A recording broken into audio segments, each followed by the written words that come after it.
The horror genre has given birth to some of the greatest and most memorable characters in cinema history. The elite tier of spooky creations are so popular, in fact, that they've managed to seep into other areas of culture, not being confined to their own franchises or even the horror genre as a whole. So with that in mind, I'm Josh from WhatCulture.com, and these are 10 horror characters that appeared outside their own movies. Number 10, Pennywise, Space Jam: A New Legacy. Now, Space Jam: A New Legacy could be defined as a horror in the sense that it bloodily mutilated several of Warner Brothers' most beloved franchises in one fell swoop. But this follow-up to the 1996 original wasn't supposed to be that, as it put LeBron James in the shoes of Michael Jordan as the basketball star sucked into the world of cartoons. However, because of course they did, Warner Brothers took this opportunity to cram in as many of the other IPs that it owned into this movie as possible. By setting it in the serververse, the company could get in cameos by the Iron Giant, the Flintstones, Rick and Morty, and many, many more. Horror icons also weren't immune to this gross corporate synergy. Pennywise from It even makes a brief appearance in the film's trailer, standing just to the right of Don Cheadle's character. In the actual movie as well, Beetlejuice and the Gremlins also show up to join in on the fun. However, if it came down to watching this jumbled car wreck and jumping down into a storm drain with Pennywise, well, we might just take our chances with the clown every day of the week. Number 9. Michael Myers, Ghost Whisperer.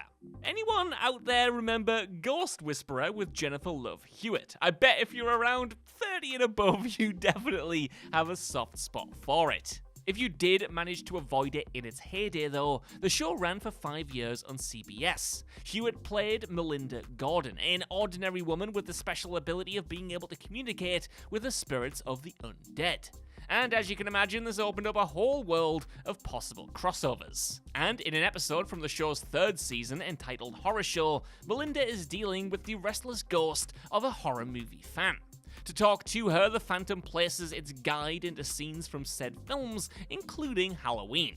This leads to a scene where Hewitt comes face to face with an ominous-looking man in a blank white mask. Sound familiar?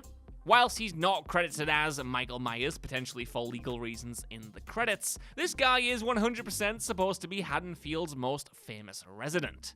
He doesn't stab anybody in this episode, admittedly, but that might have had something to do with the show's primetime slot. Horror Show as an episode also featured a cameo from the boy from The Grudge. And there's also a neat little Easter egg involving the film I Know What You Did Last Summer, which of course starred Jennifer Love Hewitt, so yeah, it's all connected. Number 8, Ghostface, Jay and Silent Bob Strike Back.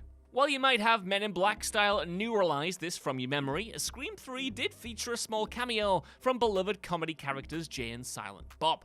Actors Jason Mewes and Kevin Smith turned up in these roles to pester reporter Gail Weathers while she was in the middle of an investigation. But this wasn't the first time that Kevin Smith's View Askew universe had featured in the Scream films, as a copy of Clerks can be spotted in the original flick from 1996. And 1 year after Scream 3, Smith called up his old pal Wes Craven and got him to return the favour, as in 2001's Jay and Silent Bob Strike Back, the titular pair stumble across the set of the, at this point anyway, fictional Scream 4 and encounter Ghostface himself.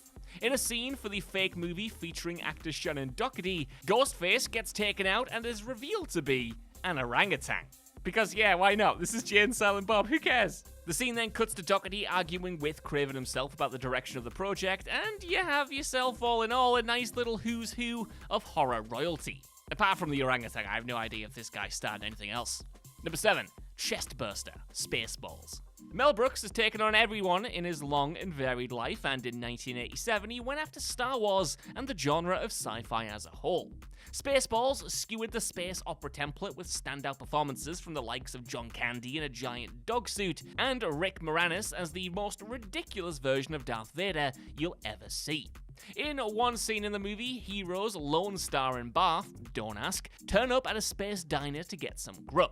Everything seems to be going swimmingly until some commotion begins at a nearby table. Then, one of the customers starts to feel unwell, and whilst lying on his back, a chest burster erupts from his torso. Then, because this is a Mel Brooks movie, it starts singing Hello My Baby because, like I said, this is a Mel Brooks movie. Now, whilst the creature itself isn't 100% the same as the one from the original film, I'm sure you can probably tell, there are of course enough similarities for it to count, and also, they actually managed to get John Hurt to sort of reprise his role as Kane for the scene as well. Number 6. Freddy Krueger, The Goldbergs. Being set in the 80s, The Goldbergs is prime material for pop culture crossovers, including this episode from season 6. Entitled Mr. Knifey Hands, this installment of the show sees Mother Beverly deal with the fallout of her younger son being shown the first Nightmare on Elm Street movie. This leads to a dream sequence in which Beverly encounters the movie's villain and this episode's sort of title character, Freddy Krueger. And this isn't some cheap imitator either, it's actually OG Krueger actor Robert Englund in full makeup and everything. He doesn't half-ass it either, delivering some really funny lines as the pair talk about Bev's parenting struggles. It's a weird episode, but I'm so glad that it exists. And we're not stopping there, because did you know Freddy Krueger also showed up in season 11 of The Walking Dead? No, I'm not kidding. Though Englund wasn't back this time around, they did manage to get a pretty good look-alike, as this Freddy-esque zombie is briefly featured in a dark scene before being killed off. It's kinda nuts, kind of immersion-breaking, but certainly memorable, and have you saying, wait, did I just see Freddy Krueger in The Walking Dead while you're watching this episode? Number 5, Count Orlok, SpongeBob SquarePants. It doesn't matter if it's only a 5-second long cameo, a cameo is a cameo. In 1922, yes, we're really going back that far, a silent German film called Nosferatu was released. You might have heard of it. The lead character, played by Max Schreck, is Count Orlok. He's a vampire who strikes fear into the hearts of the local people, and not just because his presence is driving tourists away. Orlok is one of the earliest examples of a horror icon and is set to get a reboot when Bill Skarsgård plays him in a new version of the movie coming soon. But he also randomly turns up in an episode of a children's cartoon show about a talking sponge. In the episode Graveyard Shift, SpongeBob SquarePants and long-suffering neighbor Squidward are forced to work 24 hours in the Krusty Krab. As night dawns, they're haunted by various spooky goings-on and believe that they are the target of the local ghost, the hash-slinging slasher. In the end, all of the mysteries are solved though, except for who is flicking the lights on and off. Cut to some stock footage of Count Orlok operating a light switch, and you've got this weird cameo. Man, SpongeBob is it's a strange show, folks. Number 4, Leatherface, Looney Tunes. Leatherface, a hulking bad lad who murders people with a chainsaw and then uses their body parts to make furniture, is clearly the perfect person to cameo in a cartoon featuring Daffy Duck. 1988's The Night of the Living Duck sees Daffy fall asleep and dream that he's booked to perform in a nightclub. Only problem is, the club is packed out with some of history's most ghoulish monsters. Here you've got your classics like the Wolfman and Dracula, you've got mythical creatures such as Medusa, and then there's a gentleman with a lifeless looking face preparing to eat a steak. This is Leatherface. Well, as kid-friendly a version of Leatherface as Warner Brothers could get away with, and he even has his trademark weapon, which he uses to cut up the meat right in front of him. Also featured in the short are the Fly, the creature from the Black Lagoon, and the Blob, so there's no shortage of great horror cameos for you to feast your eyes on here. Also, let's face it, Daffy singing ain't half bad either. Number 3, Chucky, WCW Monday Nitro. Wrestling and horror have always found a way to coexist across history. Hell, in 2021, a match to promote Zack Snyder's Army of the Dead featured wrestlers dressed as zombies surround the ring, although the less we talk about that, the better. When it comes to the ultimate example of wrestling and horror coming together though, it absolutely has to be this surreal moment from an episode of WCW Monday Nitro in October 1998. Whilst something completely unrelated was happening in the ring, Chucky suddenly appeared on screen to accost wrestler Rick Steiner and interviewer Mean Gene Okerlund. The two sides traded barbs, which was kind of awkward as Chucky's portion was clearly pre-recorded, and then that was it. No follow-up, no nothing. This, of course, was all done to shamelessly promote the upcoming picture, Bride of Chucky, and it remains one of the oddest moments that pro wrestling has ever seen. Not odd enough to put WWE off years later though, as they brought the murderous doll back for their NXT Halloween Havoc events in both 2021 and 2022. I know I've said there's a lot about a lot of subjects on this list, but yeah, wrestling's weird, man. Number 2, Norman Bates, an oatmeal crisp commercial. Alright, this one takes some explaining, I guess.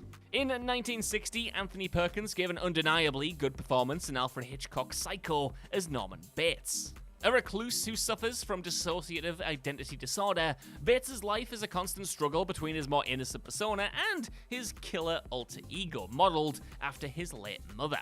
All in all, taking into account the original movie and its sequels, Bates is a very complex, very challenging character that scholars have written about for decades. Naturally, then, one ad executive saw this and went, you know what, he'd make a pretty good cereal salesman, wouldn't he? And so in 1990, Perkins once again took on the role of Bates for a commercial flogging oatmeal raisin crisp. In the advert, he talks about how he always does what his mother tells him, except when it comes to eating oatmeal. Which I guess implies that, yeah, killing innocent women in showers, that's just fine, I suppose. At the very least, the commercial is certainly memorable, but it is a teensy bit of a stain on the character's legacy.